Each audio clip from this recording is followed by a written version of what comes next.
What's up, hustlers? Today I'm going to show you how to use Gmail's API with Python to send emails with attachments. Let's go ahead and get started. So first thing you want to do is you want to Google Gmail API. It'll bring you to this page here. Just go to the guides and then browse down here to the quick starts. So hit up the Python one. Then you want to enable the Gmail API. Choose Desktop App, Create, and then you're going to download this file. Then you're going to put this file inside the same folder that your code is in. So I'm using VS Code, Visual Studio Code, to run my scripts and all that stuff. So I highly recommend it. It's a very useful IDE. So I already added a credentials file here, so I'm good to go. The next thing you want to do is set up your virtual environment. So this part isn't really like, you don't have to do this, but it's just cleaner. It makes sure your dependencies don't clash, and it's just a good practice. So Python 3-m venv, and we're gonna say yes to this. Okay. So that creates this folder. Then we're going to source venv bin activate. So there we are. We're in a virtual environment. Now when we say Python-v, Python 3.7 automatically. Okay, and now what you need to do is go back to the browser. So you put this file inside the folder that you're in. And then once you're done with that, scroll down here and you can just copy this line here, right? What I like to do though is I like to just take the libraries and then put them inside a requirements.txt file. So it's up to you, but I'm guessing that your application is probably going to get more complicated than what we're doing if you're going to find this video useful. So what I like to do is have it here, requirements.txt. So this is basically what you saw there. And I also like to add IPython just because it's just better like a Python interpreter. So let's go ahead and do that. So first pip install -- upgrade pip, and the next command is going to be pip install -r requirements.txt. Let me show you. So this semicolon just means that this is the end of the line, so it'll run this line and then this line. So let's run that. And then while it does that, let's go back here because we need to have a look at the sample. So Google gives you a sample, quickstart.py, that you can just work off of. So what you want to do is just copy this, and then we're going to modify this to work for our application. So we're going to hit copy, back to VS Code, and then I already did it, but once it finishes, just create two other files, one of them called sample text. So this is going to be the attachment, right? So it's just it has just a bunch of stuff that a bunch of lines. And the next thing is script.py. So I'm just going to erase that and then start from scratch. So we're going to make use of, and whoops, sorry guys. We're going to make use of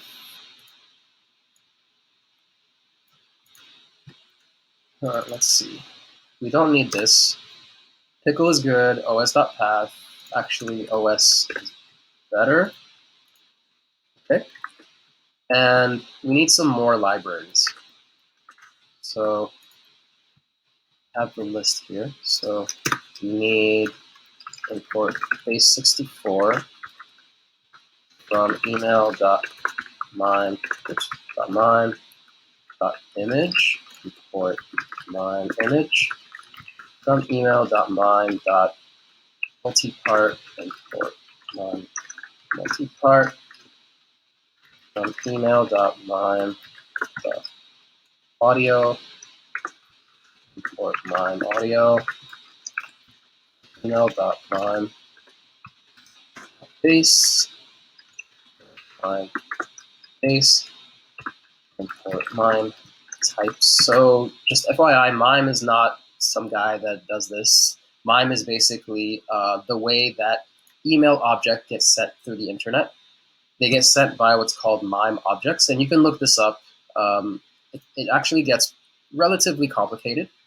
There's a lot of things that go on in the background, but just to keep it simple, a MIME object is basically bytes that represent an email object that gets sent across the internet. So that's pretty much all you really need to know.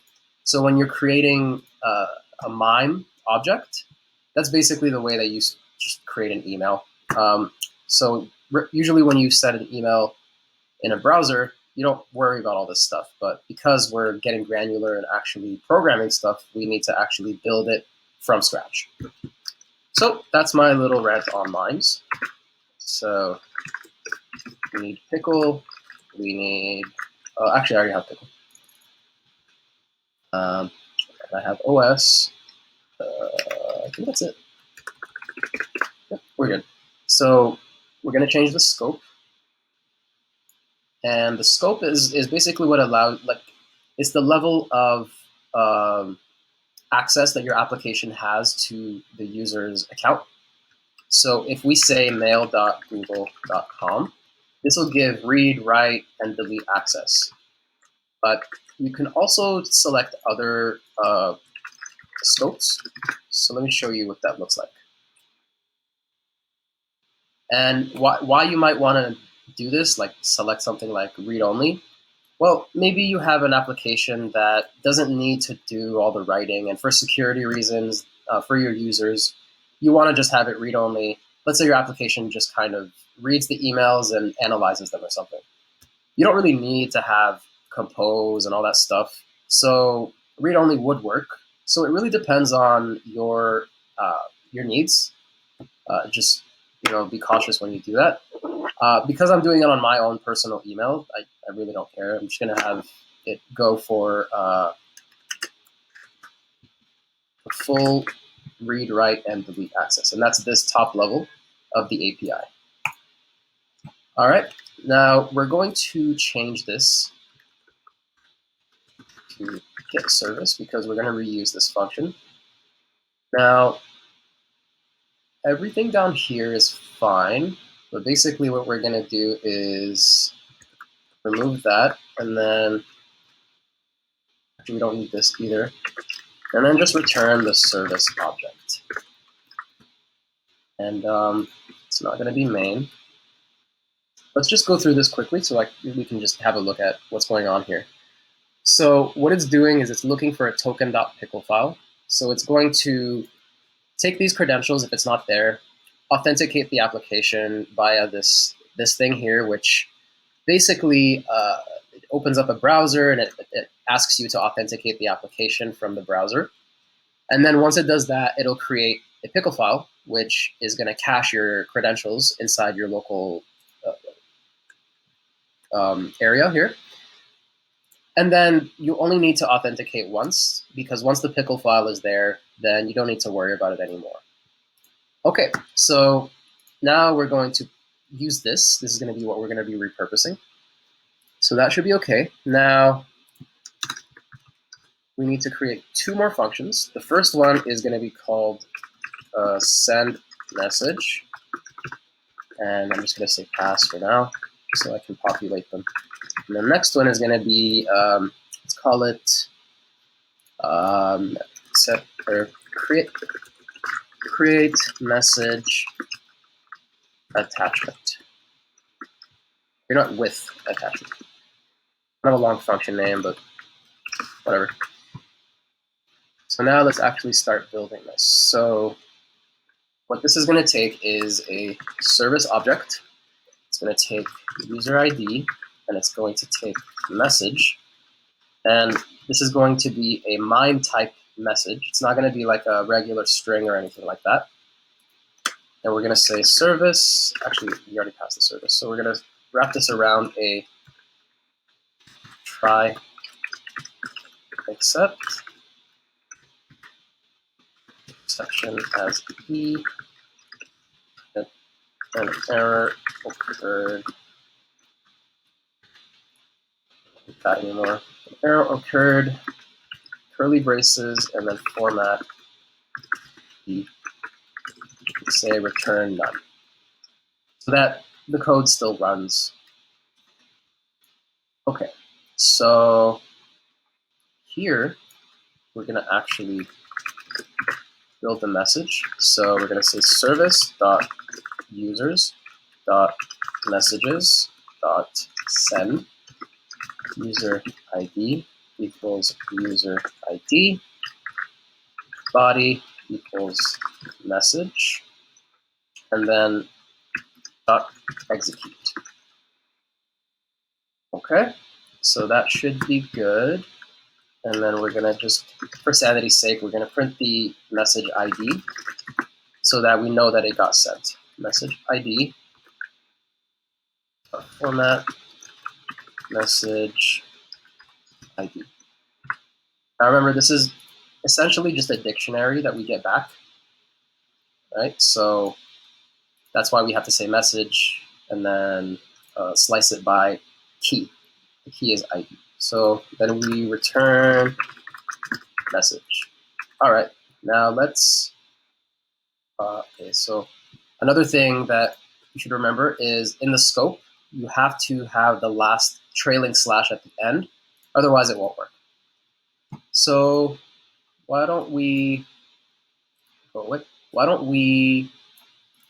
just run this, make sure there are no errors. 60 pass.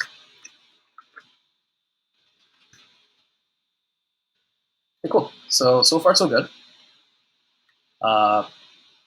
This is a smallish function. This next function is the bigger one. So it's going to take sender to subject, body, and then a file that we attach. Right? Sender to subject, body, file. Yeah, we're good. So now what we do is we start building this. So we need to start building a MIME object. So we're going to say MIME multipart, instantiate this, and we're basically kind of just going to add on to this message once we add more conditions. And at the end, it'll be a multi-part message with a header, a subject, a body, a file, etc., etc. So let's get that going. Message to equals to message from sender message subject equals subject. Okay, so that's easy enough. So message equals MIME text.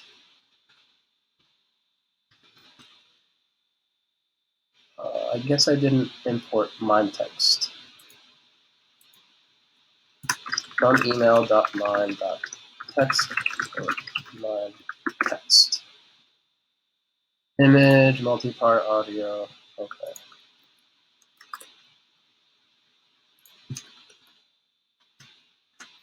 Okay.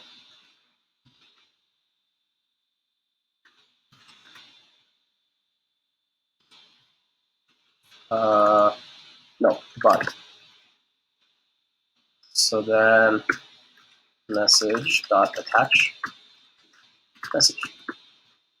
Okay, so basically that's exactly what I said earlier. We just kind of attach the elements that we create, and we can't just attach the body as a string. We got to create a MIME object, so either MIME text, MIME audio, MIME multipart, whatever it is. You can't just attach a string. All right, now we're going to let the MIME types library determine what type of file this is. And so it returns a tuple. So it's going to say content type coding equals MIME types guess type of file. Okay, And if the content type is none, or encoding is not none, content type equals application octet string. All right. Now this content type is going to look something like this. It's going to say one thing and then slash another thing. Excuse me. So it might be like text slash RDF or something like that. So we're just going to decouple the content type here, like the tuple, I mean. So main type subtype equals content type split along the slash, and we just want the first one. So if it was this, we would just want the application part of it. Okay.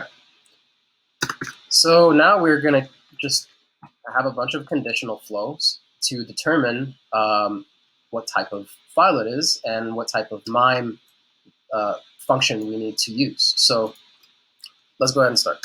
So if main type equals text, then with open file RB means read mode and B means binary. So we're opening up as a binary file as F message equals MIME text. And then here we have to first read the text, then decode it into UTF-8.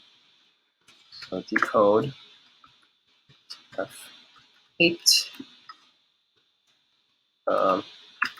And then there's an optional argument for subtype, which we have here. So we can just say it, subtype. And you can usually tell arguments are optional when they start with an underscore. All right, so that's that. But for sanity's sake, I'm going to run it. Sure there are no errors. All right, good stuff. So let's keep going.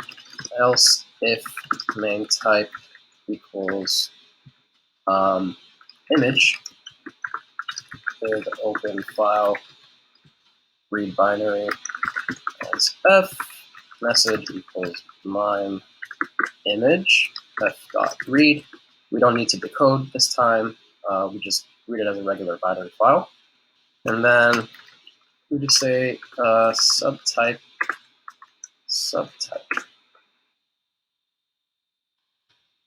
All right.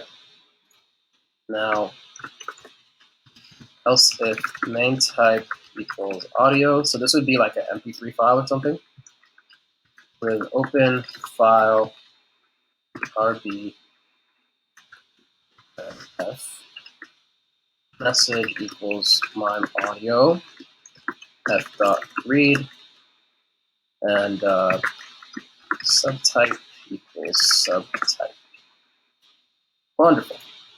So it's either text, image, audio, and then the rest of the file types, we're just going to let we're just going to create a MIME base object, and it's basically going to figure out what it is on its own. So else with open file read binary as F message equals MIME base f.read. MIME base main type subtype. Right, so we let MIME.base determine what type this is, and then we just set payload f.read.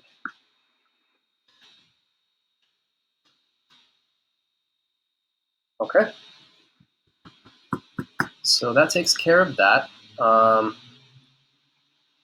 So now we got to make sure that, let's say the file that you send as an attachment is in another area, and then you put it in as like downloads file.txt or something like that. All we want is the file.txt. So we'll make use of the OS library to do this. So we'll say file name equals os.txt. path.base name of file. This will just get the last part of the path. Then we want to say message.add header content disposition, and this is basically where we're going to say, hey, this is an attachment. Okay, file name equals file name, and then we add it to the final message. All right. So now we need to basically have it as a raw binary message. So we're going to say, this is going to be a big line. So raw message equals base64.url safe encode message dot as string, because for some reason it can't take the encoded message. You gotta do it as a string and then encode it, which is annoying, but at least you're watching this video and saving some time. So encode UTF-8. But yeah, this was the part that took a while to figure out just because there's a lot of just trial and error. But anyway, raw message, okay. Yeah, then we return it as a dictionary. Raw message. Oh, right, we gotta decode it. So yeah, it's I know what you're thinking. That's really annoying, but this is how emails work. You have to really be careful with encoding, and so we need to decode it at UTF-8. All right, let's run this to make sure we're good. Perfect. Okay, so now we have our functions, we have our scope, we have our credentials, and hopefully you have a sample.txt file. Okay, so we can actually run the script. So we'll say service at service, user ID is me. We're gonna say sender equals, I'm gonna use this email here. To let's say trade the news at bpi@gmail.com, and then we need a subject. Important, not delete. Okay. And then body is I am cool and Python is useful. So we got sender, to, subject, body, and then file. Sample.txt. Okay, so now let's create the message object. Create message with attachment. So sender, to, subject, body, file. And then send message. Service, user ID, message. Okay, so I'm going to open up my email now.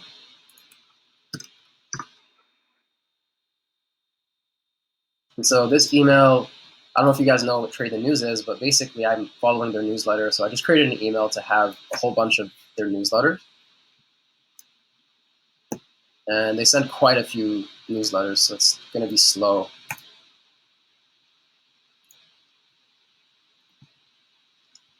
Let me show you what that looks like.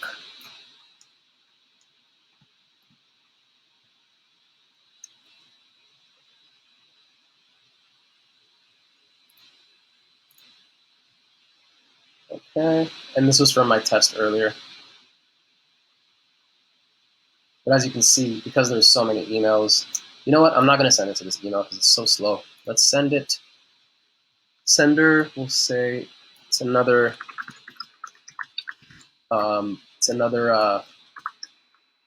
newsletter email that I have, and we'll send it to my regular email. Okay, so open that up.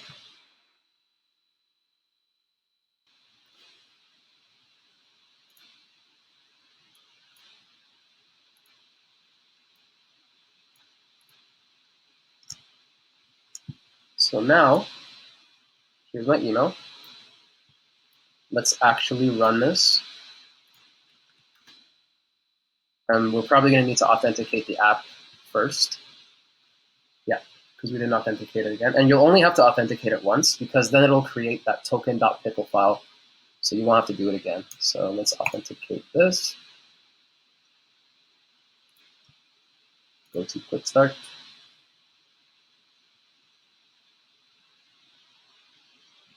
Okay, so you see read, compose, send, and permanently delete. So that's the permissions in the scopes that I was talking about. So allow that. Go ahead. Okay, authentication flow has completed. Oh, whoops.